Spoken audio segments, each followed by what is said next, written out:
ulama kita mengambil ilmu berikut pemahamannya dengan sanad yang benar kepada Rasulullah sallallahu alaihi wasallam. Mengutamakan sanad, lajur keilmuan tersebut. Di dalam sanad itu atau silsilah keilmuan bukan cuma sekedar daripada ilmu itu sendiri atau nas-nas yang ada, tetapi pemahamannya pun juga harus bersanad. Kemudian juga ketika dia berdakwah, dakwahnya pun juga dengan metode yang bersanad. Dan dalam hal apapun, bahkan dalam jihad, jihadnya pun juga bersanad dan meneladani Rasulullah, bagaimana jihadnya Rasulullah, bagaimana kegigihannya Rasul Shallallahu Alaihi Wasallam dalam segala hal. Kemudian juga di dalam kita perlu memiliki pikiran yang terbuka, pemahaman yang terbuka. Dikatakan oleh para ulama, Imam Ahmad bin Hasan, beliau bilang, "Man dhaga ilmuh, dhaga amaluh, wa man dhaga amaluh, dhaga sadruh." Orang ketika dia ilmunya sempit, maka otomatis amalannya sempit. Amalannya terbatas. Sebab ilmunya cuma sempit, ilmunya sedikit, maka amalannya terbatas. Dan ketika amalannya terbatas, ngelihat ada orang yang beda di dalam amalan, maka hatinya sempit, nggak bisa menyikapi perbedaan, nggak bisa melihat perbedaan. Kalau ada orang yang beda, bawaannya ini sesat, ini kafir, ini bid'ah, ini syirik, ini di neraka. Karena bersumber dari ilmu yang sempit, menuju amalan yang sempit, menjadi hati yang sempit untuk menyikapi perbedaan. Hingga dikatakan kullama kathura aqlu rajul aw ilmu rajul galla i'tiraduh 'alan nas. Ketika makin luas keilmuan seseorang dan makin luas akal seseorang, maka semakin sedikit kritiknya kepada orang lain. Sebab dia melihat apa yang ada pada orang itu ada sumbernya. Oh, dia melakukan amalan seperti ini, ada sumbernya. Dia beramal seperti ini, ada sumbernya. Sehingga tidak gampang untuk menghakimi orang lain sebab dia melihat sumber-sumber tersebut. Dan dikatakan bahwasanya at-tariq al-musilah ilallah bi'adadi anfasil bashar. Jalan menuju kepada Allah Ta'ala itu sejumlah tarikan nafas manusia. Maka sungguh tidak benar dan tidak dibenarkan seorang da'i atau seorang ulama memonopoli jalan menuju kepada Allah. Kamu nggak bisa sampai kepada Allah melainkan hanya melalui saya. Hanya melalui organisasi saya, hanya melalui madrasah saya, hanya melalui majelis saya, hanya melalui masjid saya, hanya lewat dakwahnya saya. Kalau nggak lewat saya, otomatis di neraka. Maka ini adalah memonopoli jalan menuju kepada Allah Subhanahu wa Ta'ala. Jalan menuju kepada Allah Ta'ala berada di anfasil bashar. Sejumlah tarikan nafas manusia. Demikian luas, demikian banyak.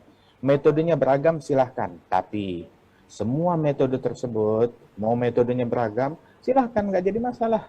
Seperti Wali Songo, bagaimana metode dakwahnya itu, ada yang dengan wayang, ada yang dengan ini dan itu, beragam metode tersebut. Tapi semua metode tersebut, selama metode itu tidak keluar dari apa yang diizinkan oleh Allah dan Rasul Shallallahu Alaihi Wasallam, bukan metode yang diharamkan. Kalau sudah metode yang diharamkan itu nggak bisa diterima.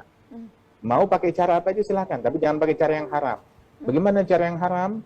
Cara yang haram itu bilang yang hadir majelis saya atau ikut dakwah saya bagi narkoba 1 bungkus, saya kasih minuman keras, boleh berzina, boleh mencuri. Bilang kenapa kamu? Ini metode dakwah saya, itu metode dakwah yang haram, tidak dibenarkan. Begitu juga metode dakwah dengan cacian, makian, mengkafirkan, ujaran kebencian, ataupun mensyirikkan orang lain, ataupun memprovokasi orang untuk saling mendengki, membenci, atau membunuh. Syekh Abdullah bin Bayyah yang di Majelis Al-Hukama bersama Profesor Quraisy, itu beliau mengatakan at-takfir muqaddimatu tafjir. Itu metode dakwah dengan cara mengkafirkan, mengkafirkan sesama muslim, itu adalah cikal bakal terorisme. Awalnya mengkafirkan, takfir, kemudian langkah berikutnya tafjir.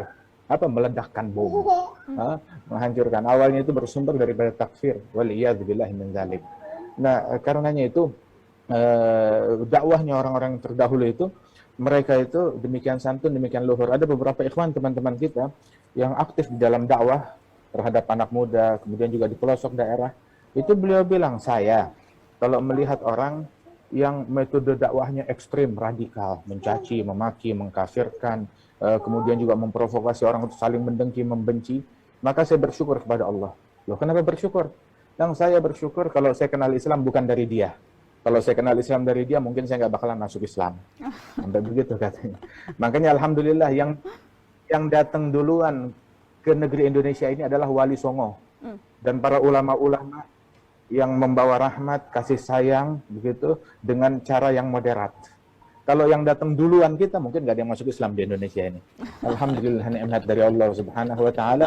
Makanya Gitu ya, sangat Habib. penting mencari orang-orang yang jelas sumber keilmuannya seperti apa. Alhamdulillah, dari dulu Indonesia dimasukin oleh para ulama yang moderat, yang lurus, yang santun.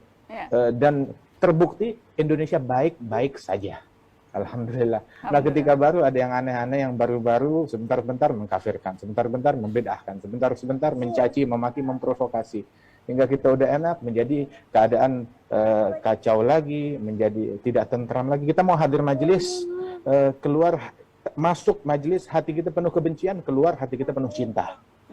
Kita hadir majelis, hadir pengajian, dengar pengajian, tadinya hati kita saling membenci, kemudian memutuskan silaturahmi, durhaka. Kita mau kita keluar dari majelis, jadi bakti kepada orang tua, sambung silaturahmi, mengasihi, mencintai, menghormati semua orang, bahkan terhadap orang maksiat.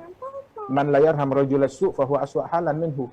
Orang kalau nggak punya kasih sayang kepada penjahat, maka dia lebih jahat daripada penjahat tersebut. Waliyadzubillah, kita ingin menyambut Ramadan dengan hati yang macam begini, dengan hati yang penuh kasih sayang, yang penuh cinta.